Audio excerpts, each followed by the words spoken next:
గత వైసీపీ ప్రభుత్వం అస్తవ్యస్తంగా తయారు చేసిన రెవెన్యూ వ్యవస్థను కూటమి ప్రభుత్వం ప్రక్షాళన చేస్తుందని హోంమంత్రి అనిత అన్నారు.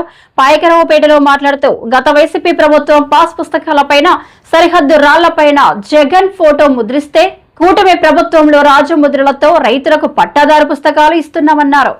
విద్యుత్ ఛార్జీలు పెంచమని గతంలో మాటిచ్చాం, ఇచ్చిన మాటను నిలబెట్టుకున్నాం. గత ప్రభుత్వంలో జగన్మోహన్ రెడ్డి విద్యుత్ ఛార్జీలు పెంచనని చెప్పి 5 సంవత్సరాల్లో 9 సార్లు విద్యుత్ పెంచారు. 32,000 కోట్ల రూపాయలు ప్రజలపై భారం వేశారు.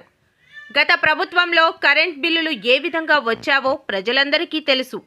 గత ప్రభుత్వంలో విద్యుత్ ఛార్జీలు పెంపుపై ప్రజలు అనేక ఆందోళనలు చేశారు.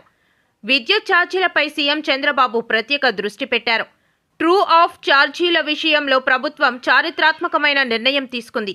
ప్రజలపై ఎలాంటి భారం లేకుండా ట్రూ ఆఫ్ ఛార్జీలు ప్రభుత్వమే భరిస్తుంది. ప్రతి యూనిట్కు 13 పైసలు తగ్గించింది ప్రభుత్వం. జగన్ ప్రభుత్వంలో అధిక ధరలకు విద్యుత్ కొనుగోలు చేసి వాళ్ళ జేబులు నింపుకున్నారు.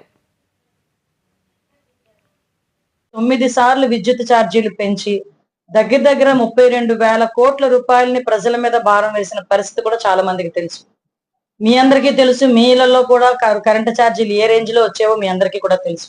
మీరందరూ బాధపడడంతో పాటు ప్రజలందరూ కూడా బయటకు వచ్చి మేము ఎలక్షన్ క్యాన్వాసింగ్ లో వెళ్ళేటప్పుడు కానీ ప్రతిపక్షంలో పోరాటాలు చేసేటప్పుడు కానీ మా అందరికీ కూడా చెప్పిన సందర్భం.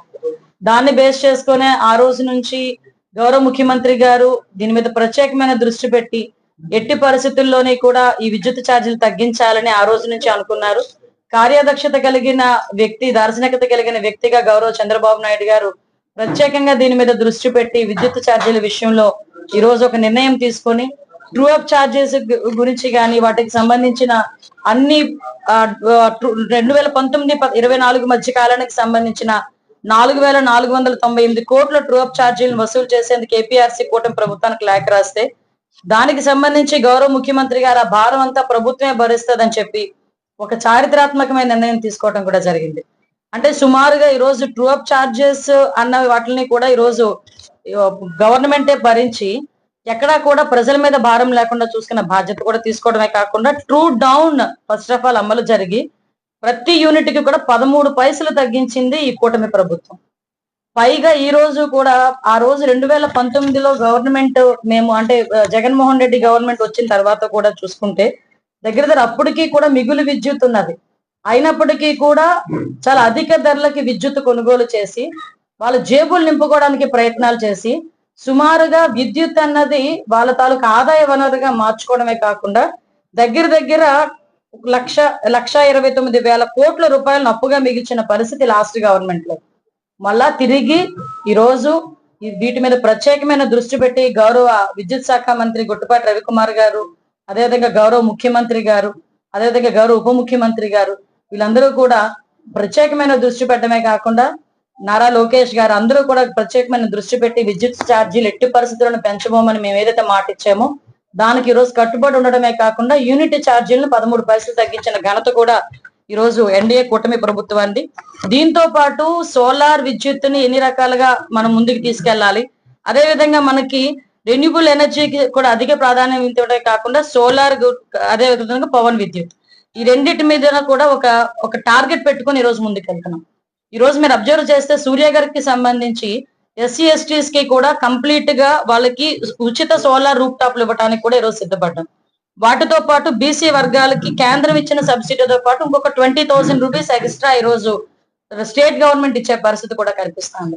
ఎందుకంటే ఇంకొక విషయం ఏంటంటే ఎవరైతే సోలార్ యూజ్ చేస్తారో వాళ్ళు వాళ్ళ ఇంటికి సంబంధించిన విద్యుత్ వాడుకోవడమే కాకుండా ఇంకా వాళ్ళ దగ్గర మిగిలింటే గనక ఆ మిగిలిన విద్యుత్తుని తిరిగి గవర్నమెంట్ కి వాళ్ళు సేల్ చేసుకోవచ్చు.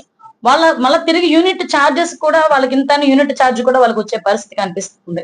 అంటే ఒక దార్శికత కలిగిన నాయకుడుగా గౌరవ ముఖ్యమంత్రి గారు చేసిన ప్రతి పని కూడా ఈ రోజు ప్రజల అభిష్టం మేరకు ప్రజల అభివృద్ధికి దిశగా ఈ రోజు ముందుకెళ్లే పరిస్థితి కనిపిస్తుంది. దీనికి చాలా మంది ఎన్నెన్నో రకాలుగా మాట్లాడతారు. ఇప్పుడు సాధారణంగా ఇప్పుడు విద్యుత్ రంగం అనేది ఏంటంటే చాలా మంది రాజకీయాలకు ఉపయోగించుకునే పరిస్థితి విద్యుత్ అనే దాన్ని. ఇప్పుడు రాజకీయాలతో కాదు, ఇది ప్రజల జీవితాలతో ముడిపడిన సందర్భం. ఎందుకంటే విద్యుత్ అన్నది ఆ రోజు 9 సార్లు పెంచిన పరిస్థితి, ప్రజలు ఎన్ని కష్టాలు పడ్డారో మా కళ్ళతో మేము చూసాం. మళ్ళా తిరిగి ప్రజల కష్టాలు పడకూడదని ఆ రోజే మేము మాటిచ్చిన ప్రకారం ఈ రోజు ఇచ్చిన మాటే కాకుండా ఇవ్వని మాటల్ని కూడా ఈ రోజు వాటన్నిటిని కూడా ప్రజల అభిష్టం మేరకు ఇప్పుడుకొచ్చే ప్రజలు మాకు ఇది కావాలి అంటే ఇచ్చే పరిస్థితి కనిపిస్తా ఉంది.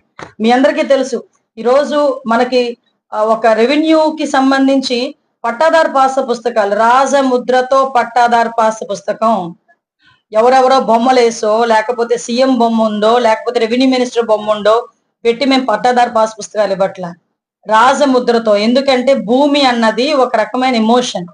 నా భూమి మీద నా బొమ్మ ఉండాలి లేకపోతే నా భూమి మీద నా పేరు ఉండాలి అనుకుంటారు. లాస్ట్ గవర్నమెంట్ లో ఆఖరికి సమాధి రాళ్ళ మీద కూడా వాళ్ళు బొమ్మలు వేసుకునే పరిస్థితులు వచ్చేసినాయి.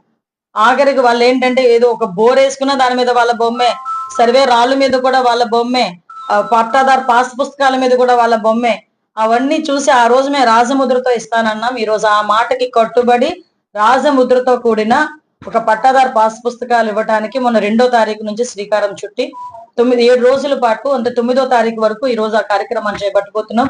రేపు దాని గురించి మన రెవెన్యూ మినిస్టర్ గారు ఈ రోజు మన నియోజకవర్గానికి నక్కపల్లి వచ్చి పట్టాదారు పాస్ పుస్తకాలు మనకి డిస్ట్రిబ్యూట్ చేస్తున్నారు. మన నియోజకవర్గంలో సుమారుగా 25,000 మందికి కొత్త పట్టాదారు పాస్ పుస్తకాలు రేపు చూపిస్తాం. పట్టాదారు పాస్ పుస్తకం కూడా దాని మీద ఒక స్కానర్ ఉంటుంది. అది గనక మనం చేస్తే వాళ్ళ మ్యాప్ తో సైతం వచ్చేస్తుంది. అది కనుక స్కానర్ కనుక వాళ్ళు ఫోన్ లో చూసుకుంటే ఇమీడియట్ గా వాళ్ళు ఎక్కడ ల్యాండ్ ఉంది, ల్యాండ్ ఎక్స్టెంట్ ఎంత, ల్యాండ్ పరిధులు ఏంటి, వాళ్ళు మ్యాప్ తో సైతం వచ్చేస్తుంది. ఎవరు కూడా దాన్ని ట్యాంపర్ చేయడానికి కూడా వీల్లేదు. అంటే రెవెన్యూ డిపార్ట్మెంట్ ని ప్రక్షాళన చేయాలని గౌరవ ముఖ్యమంత్రి గారు